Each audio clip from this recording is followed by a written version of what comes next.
আসসালামু আলাইকুম ভিউয়ার্স।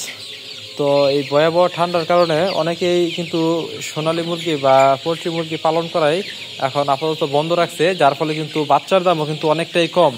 তো এই ভয়াবহ ঠান্ডাতেও আমরা কিভাবে মুরগিগুলাকে এতটা অ্যাক্টিভ রাখছি এটা আজকে আপনাদের সামনে তুলে ধরবো।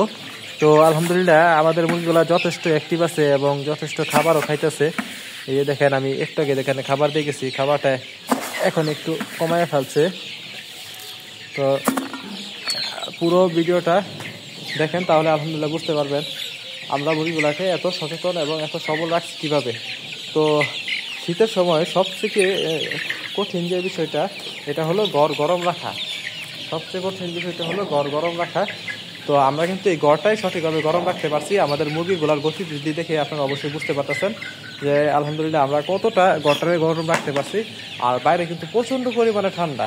আপনার বাইরে এখন এত পরিমাণে মানে কুয়াশা পড়ছে যে আমার এখান থেকে এইখানে কিছু দেখা যাবে না, এখান থেকে এইখানে কিছু দেখা যাবে না, এরকম পরিমাণে কুয়াশা পড়ছে।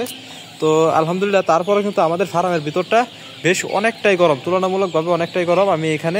আমি নিজে থেকেও একটু আরাম পাইতেছি, তবে একটু গ্যাস হয়ে গেছে।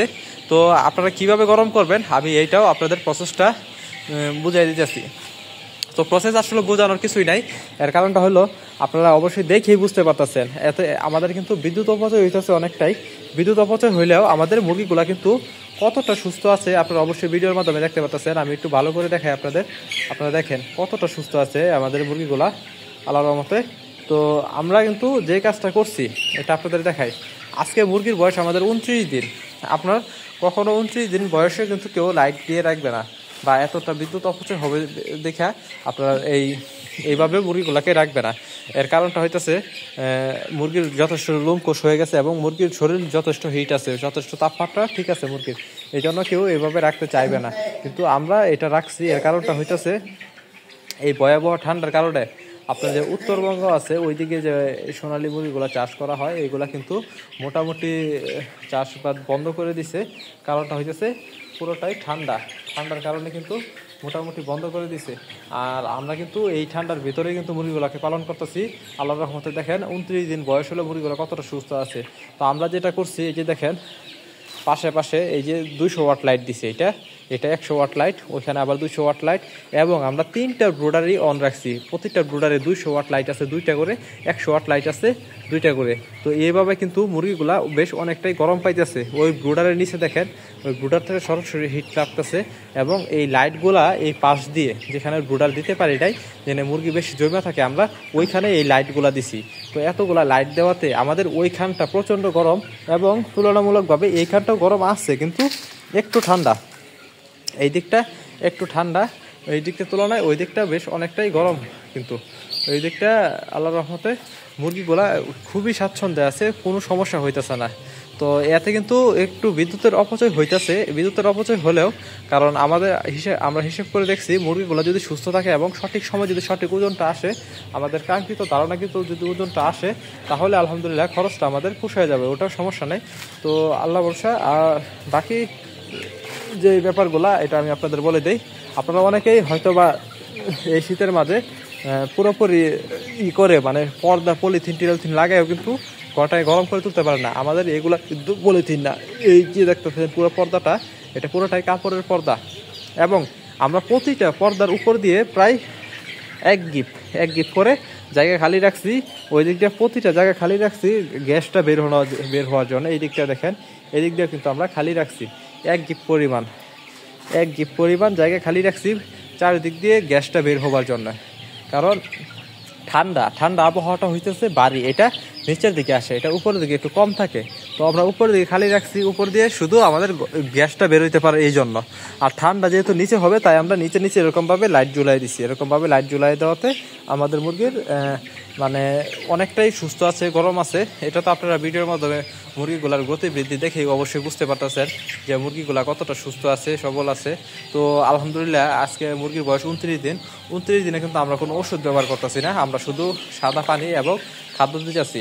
আগামীকাল থেকে আমরা হয়তো বা কোনো প্রোটিনের ওষুধ ব্যবহার করবো ইনশাল্লাহ। তো কী ওষুধ ব্যবহার করতেছি এটা আপনাদের অবশ্যই জানাবো। তো এখানে এমন একটা বিষয় যেটা মুরগিগুলো অতিরিক্ত গরমে এবং অতিরিক্ত আলোর কারণে মানে বেশি সচ্ছলভাবে থাকতে গিয়ে এরা কিন্তু মারামারিটা একটু বেশি করতেছে। তো এখানে আমার মুরগিগুলা একটা টিকটিকি পাইছে, এই টিকটিকিটারে ক্ষত বিক্ষত করে নিয়ে খাইতেছে।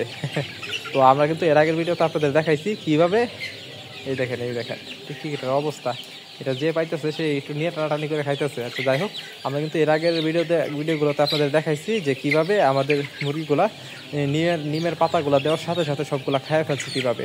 তো এরকমভাবে যদি আপনারা পারেন, যদি যারা অল্প সংখ্যক মুরগি পালন করেন তারা অবশ্যই একটু ঘাস পাতা, লতা পাতা, শাক পাতা এরকম মুরগিকে খাওয়াতে পারেন, যাতে আপনার মুরগি একটু খাবার কম খেয়ে ওজন ভালো আসবে। তো এই বিষয়গুলো অবশ্যই একটু রক্ষা করবেন। আর বড় খামারি যারা আছেন তারা তো অবশ্যই খাদ্যের উপর নির্ভরশীল থাকতে হবে, কারণ দেখা গেছে আপনার বাইরে থেকে শাকসবজি কোনো কিছু আনতে গিয়ে যদি ওর সাথে ভাইরাস একবার আইসা পড়ে ভিতরে, তাহলে কিন্তু প্রচণ্ড পরিমাণে সমস্যা হবে। তো এই বিষয়গুলো আপনাদের অবশ্যই লক্ষ্য রাখতে হবে। তো আলহামদুলিল্লাহ আজকে মুরগির বয়স 29 দিনে মোটামুটি মুরগিগুলোর ওজন আল্লাহর রহমতে ভালোই আছে।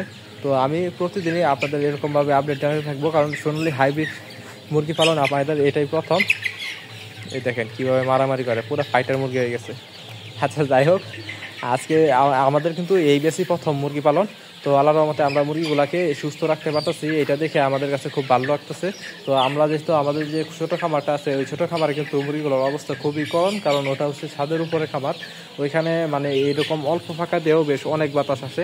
তো ওই বাতাসের কারণে কিন্তু ওই ঘরটা খুব প্রচণ্ড ঠান্ডা হয়ে যায়, মুরগিগুলোও কিন্তু একসাথে সব জড়া হয়ে থাকে। এর ফলে কিন্তু ওইটাতে এখানে আমরা যে কীর্তিকলাপ মানে যে টুকরি দেখি 3 দিন আগে ওইখানে যাই দেখি 2-3 দিন পরে ওই কাজটা করে। এর কারণটা হইতেছে আমরা ওইখানে কিন্তু এখানে তুলনায় ওইখানে কিন্তু আমরা পিছিয়ে গেছি 2 দিন। মুরগির বাচ্চা কিন্তু একই সেম একসাথে তোলা হয়েছে, তারপরে কিন্তু 2-3 দিন পিছিয়ে গেছি ওই ওয়েটের দিক দিয়েও।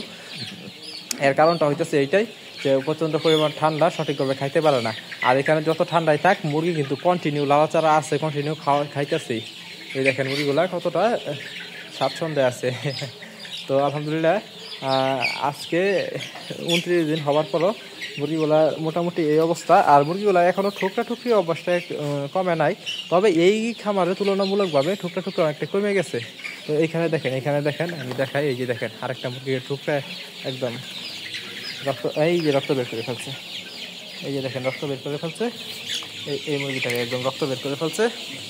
তো আপনারা আরেকটা বিষয় আপনাদের ক্লিয়ার করে দেই, আপনাদের যাদের মুরগি এরকম ঠুকরে রক্ত বের করে ফেলবে তারা অবশ্যই মুরগিগুলাকে হলুদ দিয়ে দিবেন।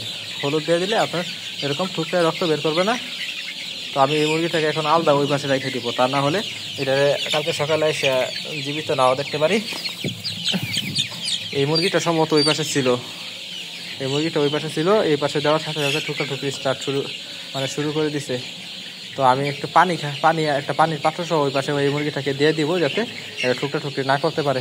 তো আলহামদুলিল্লাহ আজকে এই ভিডিও এই পর্যন্তই রেখে দেবো। সকলে ভালো থাকবেন, সুস্থ থাকবেন, এবং ভিডিওটা ভালো লাগলে অবশ্যই লাইক দিবেন।